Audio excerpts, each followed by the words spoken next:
berhenti jadi laki-laki, Pak. Kalau Ustaz, saya tidak, cuma istriku lebih berani.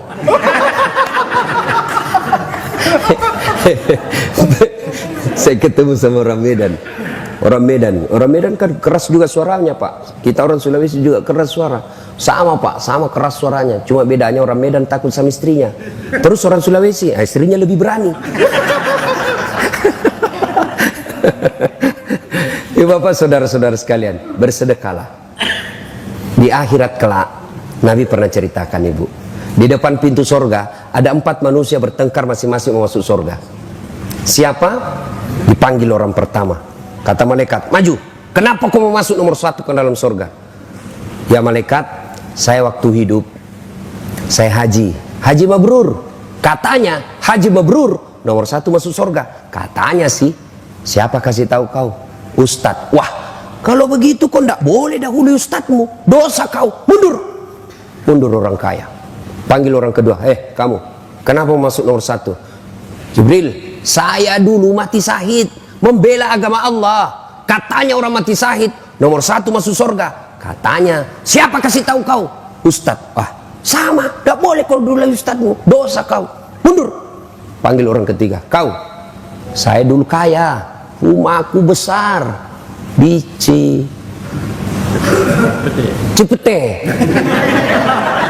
Cipete 1 nomor 88. Saya bikin pengajian, undang Ustadz Dasat.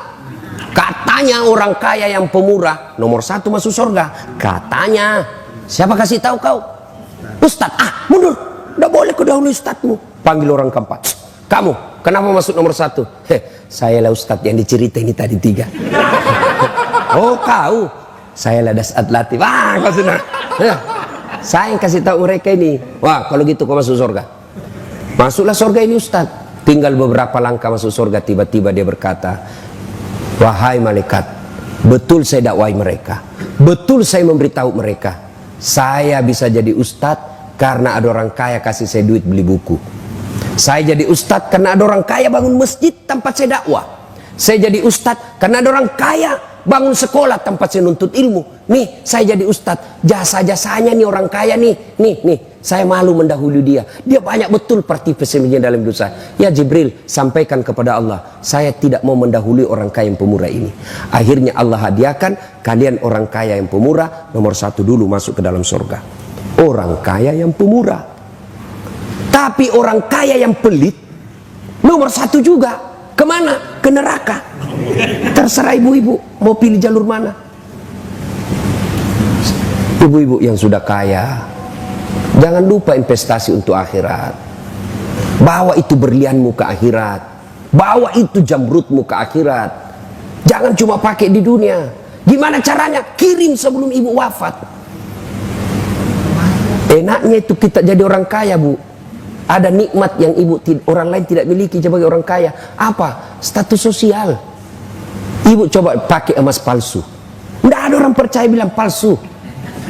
Coba pakai. Semua orang bilang asli. Palsu. Tidak mungkin mas orang kaya pakai palsu. Itu enaknya dia orang kaya.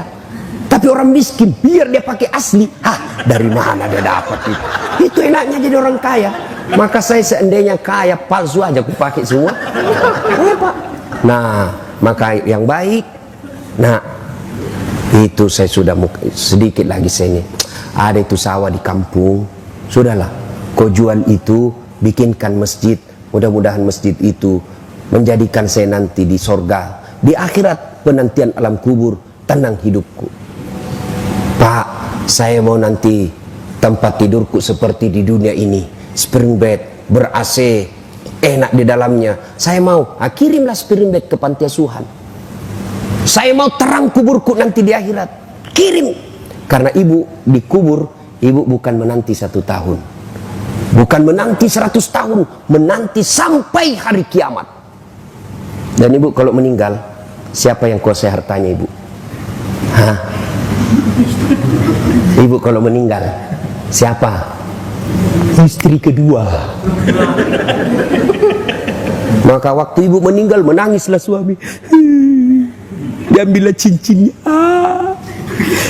Sayangku, inilah pemberianku untuk kunikahi kau. Diambil lagi gelangnya. Sayangku, ini hadiah ulang tahun. Diambil semua. Sudah itu 3 bulan menikah. Maka dia kasihlah istrinya yang baru.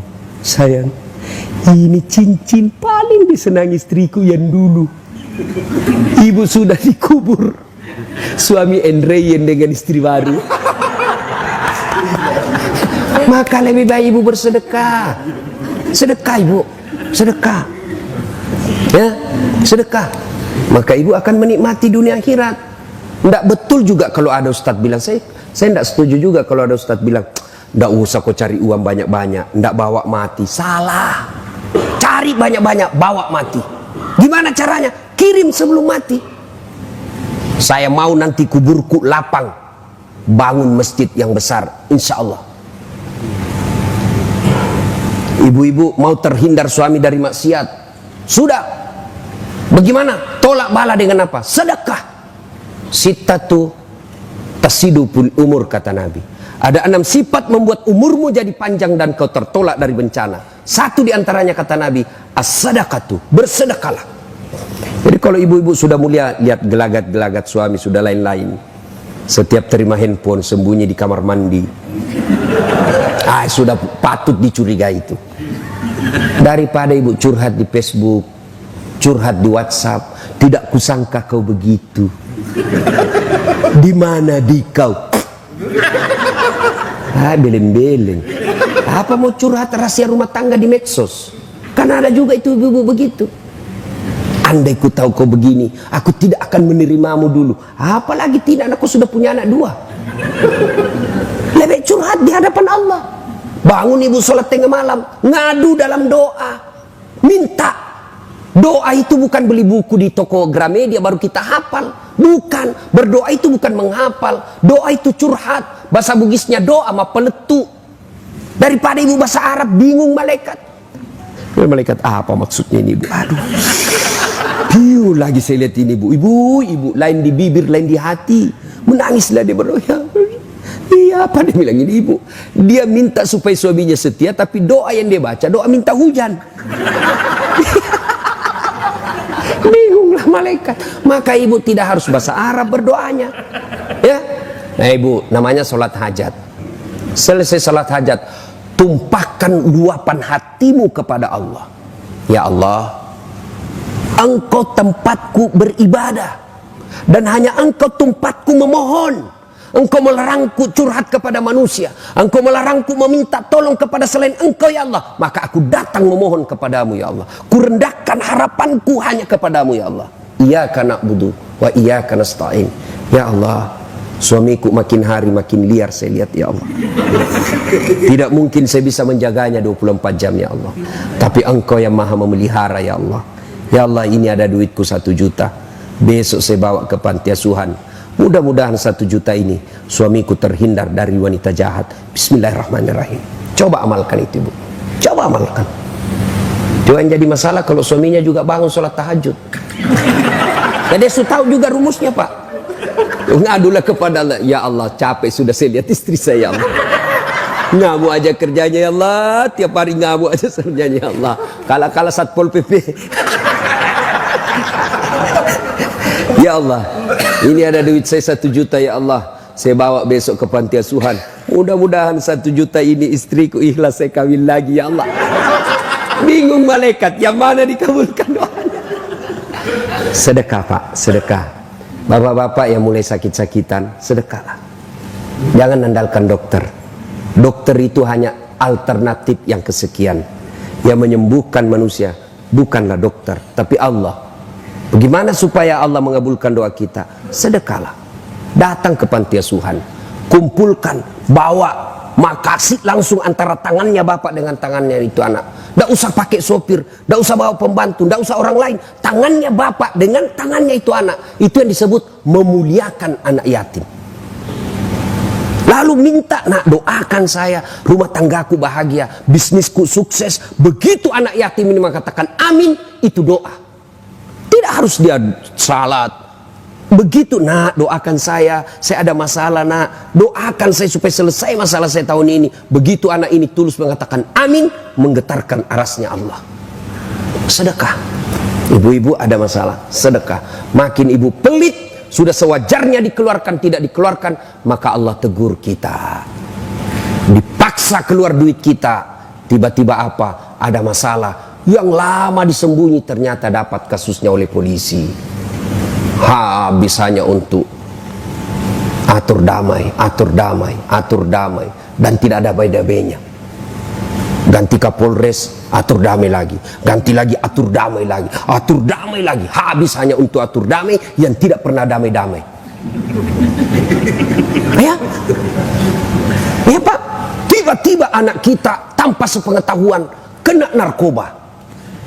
Itu Allah paksa. Tiba-tiba kena kita penyakit yang belum tahu apa dokter katakan, tapi saya sakit dok, kok begini, dokter periksa tidak ada penyakitnya. Itu Allah tegur, kau terlalu pelit. Sedekahlah akan bapak ibu sehat walafiat. Nah, yang keempat kata Nabi, kalau kalian mau sukses, silul arham, sambungkan persaudaraan, perbanyak temanmu. Keliru sekali orang di zaman sekarang ini memperbanyak musuh. Jangan memperbanyak musuh. Maka salah satu teknik dakwah saya Pak, tidak mau menyerang orang, menyakiti orang. Karena dakwah ini harus kita rangkul orang. Ya. Banyak teman, banyak rezeki. Saya selalu bilang begini Pak, saya ini tidak banyak uangku, tapi temanku banyak. Temanku yang banyak uangnya. Ada Pak Ridwan, ada Haji Halim. Assalamualaikum Haji. Waalaikumsalam. Aman lagi saya ini. Ya Pak, saya itu di Makassar Pak, hampir tidak pernah laku duit saya. Kemana-mana saya gratis. Makanya istri saya itu senang sekali kalau saya ke pasar. Ustaz aja ke pasar. Saya pergi pasar Poter ya. Assalamualaikum Ustaz. Dalam hatiku aman lagi keranjang. Dalam bawa telur, berapa Ji? Nggak usah Ustaz. Nggak enak masih pagi-pagi Ji. Nggak usah Ustaz. Dalam hatiku memang itu kutunggu. Coba. Banyak teman, banyak rezeki. Yang kedua, banyak teman, gampang selesai masalah. Banyak orang Pak tidak perlu keluar duitnya karena masalahnya Anda, karena pertemanan. Inilah yang bahasa modernnya koneksi. Siapa banyak koneksinya, gampang selesai masalahnya.